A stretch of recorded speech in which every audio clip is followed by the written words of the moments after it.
दोस्तों, एक video clip viral हो रहा है। इसमें आज तक के कार्यक्रम में एक लड़की जो है भारतीय जनता पार्टी के पलटूराम प्रवक्ता शहजाद पूनावाला से सवाल पूछ रही हैं कि मोदी जी ने ₹1.10 प्रति यूनिट बिजली देने का वादा किया था।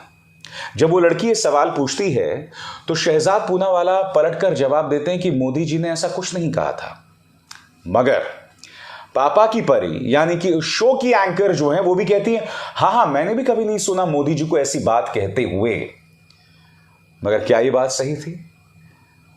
इसी वायरल क्लिप में बाद में जाकर यह बात सामने आती है कि तेलंगाना में प्रधानमंत्री नरेंद्र मोदी ने यह बात साफ तौर पर कही थी। सबसे पहले मैं चाहूंगा आप वो हिस्सा देखें जहां वो लड़की सवाल पूछती है, पूनावाला जवाब देता है और पापा की परी यानी कि वो जो एंकर हैं वो शहजाद पूनावाला का समर्थन करती हैं। सुनिए। कि इन्होंने वादा किया था 1500 का। मैं आपको एक चीज और प्रश्न पूछिए। प्रश्न है आपके पास तो जल्दी पूछो। आपने कहा बिजली वाला बात, मैं बताती हूँ मोदी जी के एक स्टेटमेंट में था कि वो ₹1.10 में बिजली दे रहे हैं। कहाँ पे है मेरे को भी बताइए। एक और स्टेटमेंट, ये कहाँ स्टेटमेंट दिया? हाँ, ये स्टेटमेंट यहाँ दे ही नहीं सकते क्योंकि प्रधानमंत्री का मैंने बोलते हुए सुना है। नहीं होता। हम लोगों ने तो नहीं सुना है। आपने अगर देखा हो तो आप बताइए, मैं उसका जवाब देने के लिए बैठा हूँ। मैंने बोलते हुए सुना है। ₹1 सुना है आपने। देखिए, कांग्रेस के कई व्हाट्सएप आते हैं, उसको मत आप कांग्रेस के कुछ व्हाट्सएप मैडम। दोस्तों, सच बताऊं तो मुझे भी नहीं पता था कि प्रधानमंत्री नरेंद्र मोदी ने ₹1.10 प्रति यूनिट बिजली देने की कहीं पर भी बात की थी। मगर मैं अगर उस एंकर की जगह होता तो सवाल पूछने वाली जो वो लड़की है, मैं उसे नजरअंदाज, मैं उसे दरकिनार नहीं कर देता। मैं थोड़ा रुकता और उसी वक्त अपने मोबाइल से देखता कि क्या प्रधानमंत्री ने इस तरह का कोई वादा किया था। मगर आपने देखा होगा कि वो महिला एंकर कितनी जल्दी में थी उस लड़की को गलत साबित करने के लिए। अभी अभी जो आपने क्लिप देखा उसमें 3 पात्र थे। भारतीय जनता पार्टी का प्रवक्ता जो अपनी गलतियों का ठीकरा कांग्रेस के सिर पर फोड़ता है, क्योंकि बकौल शहजाद पूनावाला इस तरह का झूठ जो है आजकल कांग्रेस अपने व्हाट्सएप के जरिए फैला रहा है। सबसे बड़ी विडंबना, व्हाट्सएप यूनिवर्सिटी अगर इस देश में किसी ने कायम की है तो वो बीजेपी ने।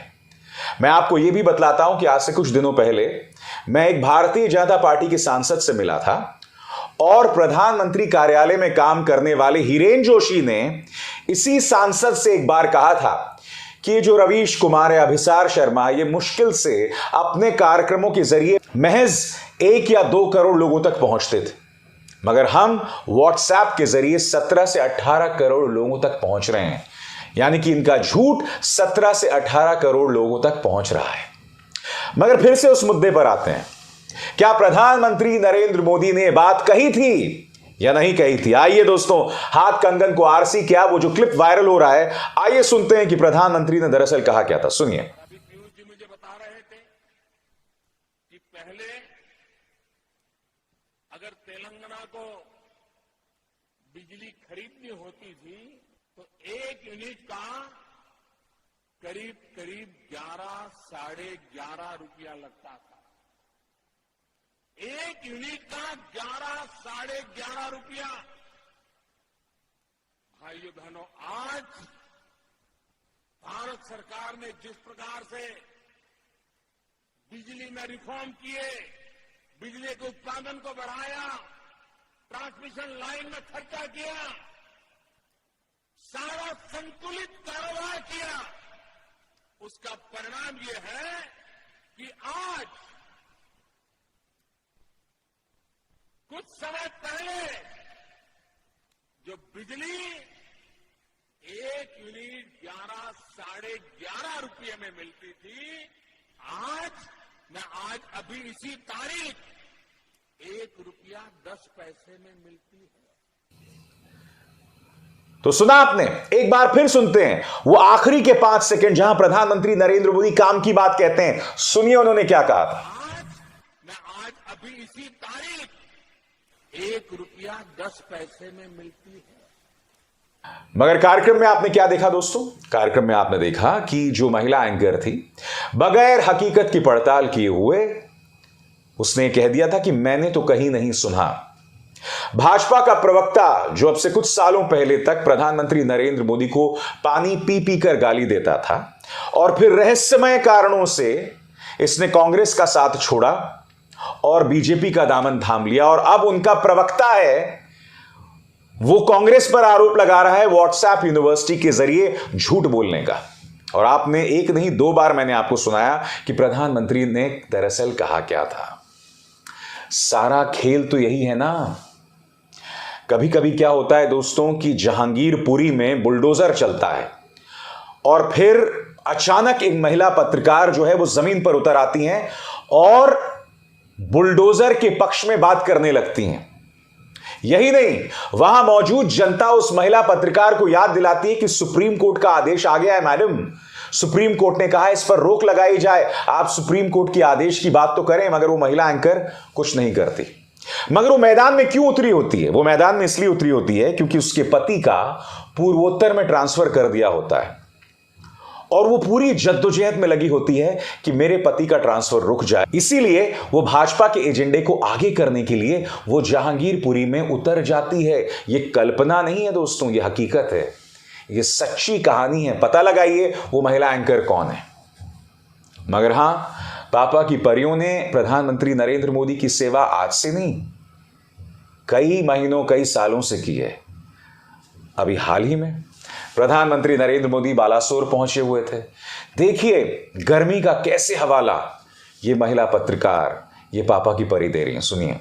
बातचीत कर रहे हैं और पूरी डिटेल में जानकारी एक एक लेते हुए। काफी तेज यहाँ पर धूप है।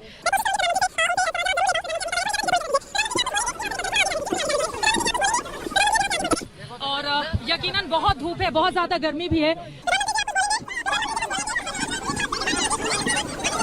प्रधानमंत्री यहाँ पर देखिए, गर्मी बहुत ज्यादा है, गर्मी बहुत ज्यादा है, गर्मी बहुत ज्यादा है। और सिर्फ इन महिला पत्रकारों की बात नहीं है दोस्तों, कई पुरुष पत्रकार हैं जो प्रधानमंत्री नरेंद्र मोदी के नाम पर झूठ बोलते हैं, गलत बयानी करते हैं, यहां तक कि पीड़ितों तक को गाली देते हैं। पूरी एक लंबी चौड़ी फहरिस्त है। वो सेवा भाव से ये पत्रकारिता चल रही है और इस पत्रकारिता का सिर्फ एक मकसद है, भाजपा की सेवा की जाए, भारतीय जनता पार्टी के एजेंडे के सामने दंडवत हुआ जाए, चाहे वो एजेंडा झूठा ही क्यों ना हो। 2 मिसाल दिया अभी भी मैंने आपको और ढेरों मिसाल दे सकता हूं, मगर आज के लिए यही 2 काफी हैं। यह बतलाने के लिए कि रोज प्राइम टाइम खोलिए, आपको ऐसी ढेरों मिसाल दिखेंगी। मैंने तो आपको सिर्फ 2 कार्यक्रम दिखाए, हर कार्यक्रम, हर चैनल के हर कार्यक्रम में यही दिखाई देता है। इसीलिए मैं बार बार कहता हूं, चुनाव में जब मुकाबला होता है बराबरी का नहीं होता है, क्योंकि प्रोपेगेंडा हमेशा से ही भाजपा के पक्ष में होता है और विपक्ष के खिलाफ होता है, विपक्ष को गाली देना। मसलन राहुल गांधी ने अमेरिका में जो बात कही, यह पत्रकार जिस पर दंगा भड़काने को लेकर केस दर्ज है, किस तरह के कार्यक्रम चला रहा है। ऐसे आपको ढेरों मिसालें मिलेंगी दोस्तों। अभिसार शर्मा को दीजिए इजाजत। नमस्कार। स्वतंत्र और आजाद पत्रकारिता का समर्थन कीजिए, सच में मेरा साथी बनिए। बहुत आसान है दोस्तों, इस ज्वाइन बटन को दबाइए और आपके सामने आएंगे ये 3 विकल्प, इनमें से एक चुनिए और सच के इस सफर में मेरा साथी बनिए।